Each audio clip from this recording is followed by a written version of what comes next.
Maverick Vinales, fairly brief in his assessment of what happened yesterday. He wasn't really in a talkative mood, and why would he be? Close to a second off the pace, and all kinds of problems with the M1, which he can't really at this stage put his finger on. I did an interview earlier on with his crew chief Ramon Forcada, and they're a little bit baffled. They felt coming here, the track layout, one would suit the Yamaha and certainly suit Maverick's riding style, but it's been far from the truth. They're really struggling, mainly with edge grip, certainly to that fast turn 3. When you get through turns 4 through to 11, Maverick with Galbacera, Valentino Rossi's crew chief, saying this morning that basically Honda and Ducati right now, as was the case last year, in effect, in terms of the controlled electronics that have come in from Magneti Marelli last year, Honda and Ducati have just got their heads around what they need to extract the best out of those electronics, more than Yamaha. When Rossi gets on the throttle coming out of some of these low gear hairpins like turn 1, turn 2 and turn 12, he's just losing too much. The electronics are kicking in, there's too many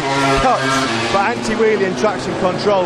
That's losing crucial momentum going forward, and around a short lap like this where there is so much low gear acceleration, you can't afford to lose a thousandth, let alone a tenth. So yeah, there's a lot of work still to be done back in Iwata after what looked like a promising start. Maverick Vinales, of course, quickest when we returned from the winter break on day 1 in Malaysia, but since then it's been a pretty downhill slope, certainly for the Spanish rider, who's got a bit of head scratching going on. The Honda has taken a real step in terms of their engine performance. Now we know that was something that they really were working hard on back in Japan throughout the off-season. How many times have we heard Cal Crutchlow and Marc Marquez talk about the fact that they were getting hurt on corner exit? It was too much wheelie. The bike had lots and lots of horsepower, but they couldn't find a way to properly manage it. Now Honda have done something brilliant with their electronics, and what they've done crucially as well, Steve, certainly for this first couple of sectors here, it's a really long straight from turns 1 through to turn 2, and then conversely leading from turn 2 and 3.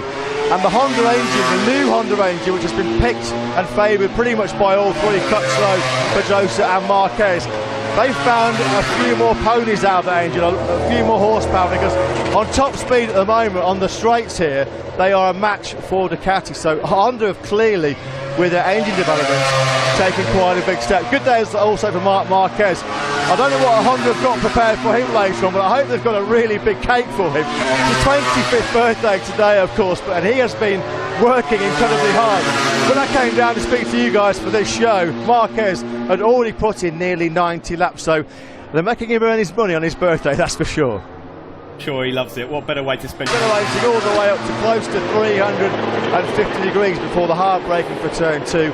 Low gear acceleration out of 2, a long straight then down to that fast sweeping left-hander at turn 3. It's been an age-old problem for Aprilia. They struggle with a bit of grunt, a bit of punch coming out of those low gear corners, and we know that the RSGP, it's a beautiful looking motorcycle, and boy does it handle brilliantly. From turns 4 to 11, it's one of the fastest bikes out there. Aleix Espargaro raving about the chassis. Very agile, very manoeuvrable, easy to flick and change direction, but they're getting absolutely hammered in those first 2 sectors. They need something from the Wale in terms of the engine performance. Aleix Espargaro commenting yesterday, just in the first 2 sectors alone here, Steve, losing as much as half a second. And as we said, MotoGP so close and competitive these days, you can't give away half